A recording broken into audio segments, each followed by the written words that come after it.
नमस्कार दोस्तों, जय जोहार। मैं कौशल तिवारी और बिहनिया संध्या में आपका स्वागत है। लोगों के जान के साथ खिलवाड़ करने वाले मेडिकल घोटाले को लेकर भी यदि सरकार चेहरे देखकर कार्रवाई करने लगे, बड़े अधिकारियों को बचाने लगे, तो फिर आप इसे क्या कहेंगे।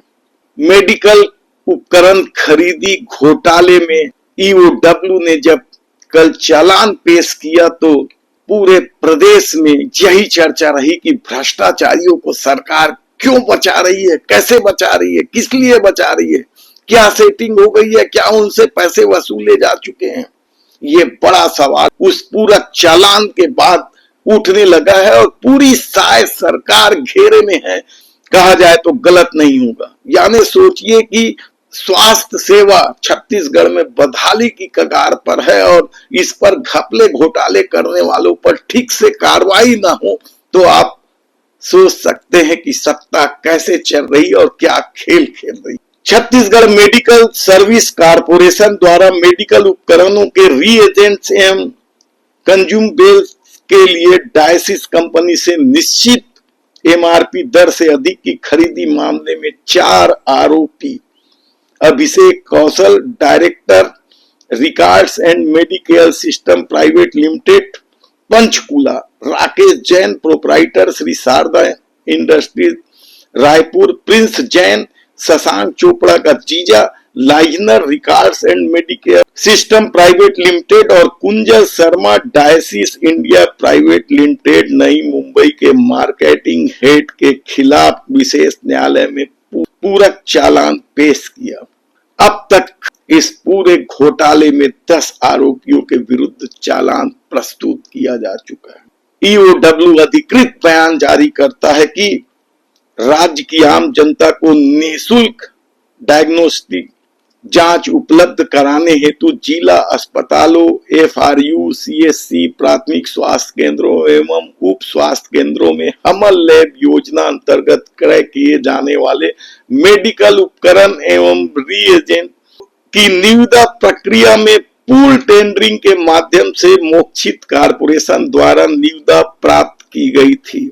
विवेचना में यह तथ्य सामने आया कि प्रिंस जैन शशांक चोपड़ा का सगा जीजा है और records and Medical System Private limited के लिए लाइजनिंग का काम करता है। ये ईओडब्ल्यू बता और ईओडब्ल्यू यह भी बता रहा है कि इस पूरे घपले घोटाले में सरकार को 550 करोड़ रुपए की क्षति हुई। ये पूरा घोटाला को ईओडब्ल्यू ने किसी षड्यंत्र का हिस्सा भी बताया। उसने कई सारे खुलासे किए, लेकिन अब सवाल यहीं से शुरू होता है। इस मामले में अब तक 5 अधिकारी गिरफ्तार हुए। बसंत कौशिक, कमलकांत पाटनकर, डॉक्टर अनिल परसाई, रुद्र रावटिया, दीपक कुमार पांधे। बाकी अधिकारियों का क्या। विधानसभा में सरकार के मंत्री ने दावा किया था कि इस मामले में 14 अफसर आरोपी हैं, उन सबके खिलाफ कड़ी कार्रवाई की जाएगी, लेकिन उनमें से किसी भी एक अफसर का नाम सामने नहीं आया ईओडब्ल्यू के चालान में। तो अनुमोदन देने वाले स्वास्थ्य विभाग के अधिकारी, स्वास्थ्य विभाग के सचिव इन्हें बचाने के लिए कौन सा अदृश्य शक्ति दबाव बना रहा है, क्या ईओडब्ल्यू बता पाएगा। क्योंकि इस मामले में बाकी जो बचे हुए हैं, जिन पर संदेह है, जिनके साथ पूछताछ होनी चाहिए, जिनकी गिरफ्तारी तक होनी चाहिए, लोगों का दावा है। तब उन नाम को भी सुन लीजिए जिन्हें बचाने की कोशिश हो रही है। भीम सिंह, चंद्रकांत वर्मा, पद्मिनी भोई साहू आईएएस। इनके आईएएस को लेकर भी विवाद हुआ था जब इन्हें आईएएस मिला था। और इसके अलावा मीनाक्षी गौतम, हिरेन मनुभाई पटेल, आनंद राव, ये सब ऐसे कहा जाता है कि जिन्हें अब तक जेल की सलाखों के पीछे होना चाहिए था, और ये अब भी सरकार के नाक के बाल बने बैठे हैं। तो आप समझिए कि क्या खेल चल रहा होगा। यानी स्वास्थ्य जैसे मामले में भी यदि सरकार चेहरे देखकर कार्रवाई कर रही है, उन अधिकारियों को बचा रही है जो सबसे ज्यादा जिम्मेदार हैं। इन कंपनियों ने यदि षड्यंत्र रचा तो उस षड्यंत्र को आगे बढ़ाने में इन अधिकारियों की भूमिका बहुत बड़ी थी। तब ये अधिकारी अब तक क्यों बचे हुए हैं? क्या सरकार को जवाब नहीं देना चाहिए?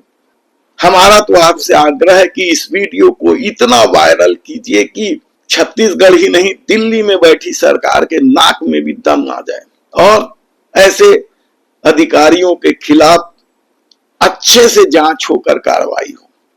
छत्तीसगढ़ में मेडिकल घोटाला नया नहीं है। इससे पहले डॉक्टर रमन सिंह की सरकार के दौरान किस किस तरह से मेडिकल उपकरणों की खरीदी को लेकर घोटाले हुए थे। कलंक था उस दौर में वह। यही नहीं, स्वास्थ्य की अनदेखी को लेकर आंख फोड़वा जैसे कांड हुआ था। यही नहीं, गर्भाशय कांड भी डॉक्टर रमन सिंह की सरकार के दौरान हुआ था। नसबंदी ऑपरेशन को लेकर भी कांड हुआ था। तो क्या हम ये मान ले कि भारतीय जनता पार्टी की सरकार जब जब सत्ता में आएगी मेडिकल को लेकर इस तरह के घपले घोटाले होते रहेंगे या आरोपियों को बचाने का खेल चलता रहे? और डॉक्टर रमन सिंह के कार्यकाल के दौरान हुए उन घपले घोटालों के कारण भारतीय जनता पार्टी जब सत्ता से बाहर हुई तो 15 सीट पर सिमट गई। तब ऐसे में अभी भी कई तरह के घोटाले की खबरें आ रही हैं। 2-3 दर्जन से अधिक यदि दवाइयों के सैंपल फेल हो रहे हैं, कार्रवाई के नाम पर सिर्फ जुर्माना वसूला जा रहा है या कंपनी को ब्लैक लिस्टेड बस कर दिया जा रहा है। एमएसएमई के नाम पर कंपनियों को प्रमोट करने के लिए काम दिया जा रहा है। वह काम लेने वाली कंपनियों के दवाई के मानक फेल हो रहे हैं, सैंपल फेल हो रहे हैं। तो आप समझिए कि इस खेल में किस तरीके से सरकार या उसके मंत्रियों के लोगों का हाथ हो। आज तो हम सिर्फ स्वास्थ्य सुविधा, मेडिकल घोटाला इसी की चर्चा कर रहे हैं। फिर आने वाले दिनों में हम बताएंगे कि किस तरीके से मेडिकल अस्पताल के निर्माण में भी घपले घोटाले की चर्चा है। किस तरीके से सरकार सुपर स्पेशलिटी हॉस्पिटल तो बनाती है, उसे निजी कंपनी को सौंप देती है। किस तरीके से जांच के सारे काम मनमाने कीमत पर किसी और को सौंप देती है। अस्पताल हमारा, कर्मचारी हमारे, जगह हमारे, और लैब चलाएंगे दूसरे लोग। यह भी छत्तीसगढ़ में चल रहा है। का पीपीपी मॉडल है। जगह सरकार की, मशीनें सरकार की, कर्मचारी सरकार के, और काम करेगी निजी कंपनी।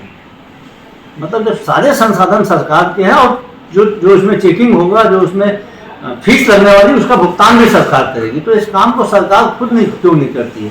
क्या सरकार के पास में मेंस पावर की कमी है? क्या छत्तीसगढ़ में बेरोजगार युवकों की कमी है?